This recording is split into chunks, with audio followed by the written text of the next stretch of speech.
के बाहर पुराना एक नीम का पेड़ था। गांव वाले शाम के बाद उस पेड़ के पास नहीं जाते थे। शाम के बाद उस नीम के पेड़ के पास से अजीब आवाजें आती थी, और जो भी कोई भूल कर भी उस पेड़ के पास जाता, दूसरे दिन उस व्यक्ति की लाश उस पेड़ के नीचे मिलती। इसलिए गांव वालों ने शाम के वक्त उस पेड़ के पास जाना बंद कर दिया था। तभी एक दिन उस गांव में दो व्यक्ति आते हैं, रामू और राका। अरे यार रामू, अभी तो 4 ही बजे हैं। न तो तेरे गांव में कोई रिक्शा है, न कोई तांगा। हमें पैदल ही चलना पड़ेगा। अच्छा भला मैं अपनी गाड़ी लेकर आ रहा था, पर तूने मेरी एक भी बात नहीं मानी। तुझे इस खटारा बस में सफर करने की आदत जो है ना। ओहो, कितनी गर्मी है यहाँ। तेरे घर में एसी तो है ना? चुप कर, बड़ा आया कार की बात करने वाला। झूठ क्यों बोलता है? तू ही तो बोल रहा था तेरी गाड़ी खराब हो गई है और गराज में पड़ी है। पता नहीं तुम शहर के लोग इतनी लंबी लंबी क्यों फेंकते हो। बोल तो ऐसा रहा है कि 24 घंटा एसी में पड़ा रहता है। अरे ओ रामू, तू चल रहा है कि भाग रहा है? क्या हमारे पीछे पुलिस पड़ी है? अरे राका भाई, बस तू इतना जान ले कि हमारे पीछे पुलिस ही पड़ी है। थोड़ी देर बाद वह रामू राका के साथ घर पहुंच गए और घर पहुंचकर दरवाजा खटखटाने लगे। रामू की आवाज सुनकर एक लड़की ने दरवाजा खोला और रामू की तरफ देखकर बोली, अरे आप आ गए जी। क्या क्या लाए हो मेरे लिए? मैंने शहर से मेकअप का सामान मंगाया था, वो लेकर आए कि नहीं? चुप कर बेवकूफ औरत, आया नहीं कि गिनाने लगी अपने सामान की सूची। अरे अभी अभी तो आए हैं, देख तो ले मेरे साथ कौन आया है। रामू की पत्नी यह बात सुनकर राका को देखती है और राका खड़ा हुआ गंदी निगाहों से रामू की पत्नी को देख रहा होता है। राका, यह तुम्हारी भाभी है और गांव में भाभी माँ समान होती है।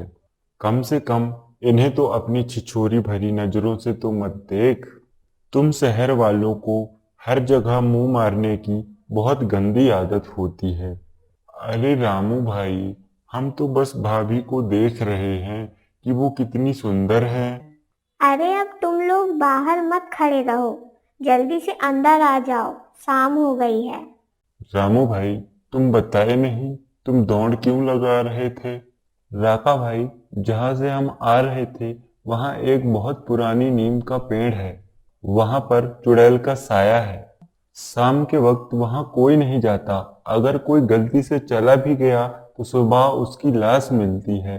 यह सब पुराने जमाने की बातें हैं रामू भाई। तुम गांव वाले इन सब घटिया बातों पर यकीन करते हो। मैं चुड़ैल उड़ैल को नहीं मानता। उसके बाद वह तीनों खाना खाकर सो जाते हैं और दूसरे दिन रामू का दोस्त रामू से कहता है, रामू भाई, मैं जरा बाहर की हवा लेकर आता हूँ। वैसे भी यहाँ बहुत गर्मी है। राका भाई, किसी गांव वाले औरत को छेड़ मत देना। यह गांव वाले पकड़ के बहुत मारते हैं। राका मुस्कुराते हुए बाहर निकल जाता है। उसकी नज़र सुंदर लड़की पर पड़ती है। उस लड़की का नाम मोहिनी होता है। राका मोहिनी को देखकर गाना गाने लगता है। नजर के सामने, जिगर के पास कोई रहता है, वो तुम। मोहिनी गाना सुनकर इतलाते हुए राका के पास आती है। लगता है तुम गांव में नए हो। तुम जानते हो मैं मुखिया की बेटी हूँ। अगर पापा को पता चला ना तुम्हारे इन हरकतों के बारे में, तुम्हें पीट पीट कर गांव से बाहर निकाल देंगे। हमारा तुम पे दिल आ गया है रानी। गर्मी बहुत है। तुम्हारे गांव में मेहमानों को पानी पिलाने की रिवाज नहीं है क्या? राका की बात सुनकर मोहिनी को पता नहीं क्या सूझा। मोहिनी बोली, अगर इतनी ही गर्मी लगी है राजा, तो शाम को नीम के पेड़ के पास आ जाना। मैं तुम्हें वहीं मिलूंगी और तुम्हारी खातिरदारी भी अच्छे से करूंगी। राका किसी को बताए बगैर शाम को उस नीम के पेड़ के पास चला जाता है, मगर वहाँ मोहिनी नहीं होती। राका मोहिनी को आवाज़ लगाता है। उस पेड़ के पास चुड़ैल सो रही थी। वह राका की आवाज़ सुनकर उठ जाती है और उसके पास आती है। बरसों बाद इस पेड़ के नीचे कोई आया है। गाँव वालों, तुमने मुझे बहुत भूखा रखा है। अब तुम लोगों की खैर नहीं। यह कहकर चुड़ैल राका के शरीर में कब्जा कर लेती है और खुद ही राका बनकर एक एक करके पूरे गांव वालों को मारने लगती है। रोज किसी न किसी को मरते देख गांव वाले एक निर्णय करते हैं कि वह दूसरे गांव के बाबा को बुलाएंगे और इन सब का कारण पूछेंगे। फिर बाबा गांव में आते हैं। बाबा, हमें बचाओ, बाबा हमें बचाओ। यह सब उस नीम की पेड़ में रहने वाली चुड़ैल की काम है। तुम सबको अब चुड़ैल नहीं छोड़ेगी। इतने दिन तक उस चुड़ैल ने अपना किसी को भोजन नहीं बनाया है। अब उस चुड़ैल ने तुम में से किसी एक के शरीर को अपने वश में कर लिया है। अब तुम में से कोई नहीं बचेगा और वह चुड़ैल किसी को नहीं छोड़ेगी। बाबा, इस चुड़ैल से कैसे बचा जाए? तुम सब उस नीम के पेड़ को जला दो और उसके साथ साथ चुड़ैल भी खत्म हो जाएगी।